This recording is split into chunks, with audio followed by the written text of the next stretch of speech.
Hi friends, I'd like to alert you to this essay, The Case Against Masks, presented by a religious sister in the form of an article from the Summa. It's here on the Rorate Celli site. I'll put the link under this video. I'm not going to post the whole thing in this video. Number one, because it's in the form of a Summa article, and if you've read one of those, you know that it's not quite amenable to reading straight through.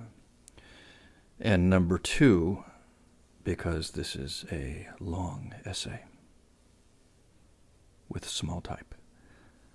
So what I'll do is just alert you to it here, and you can study it at your leisure on the actual website.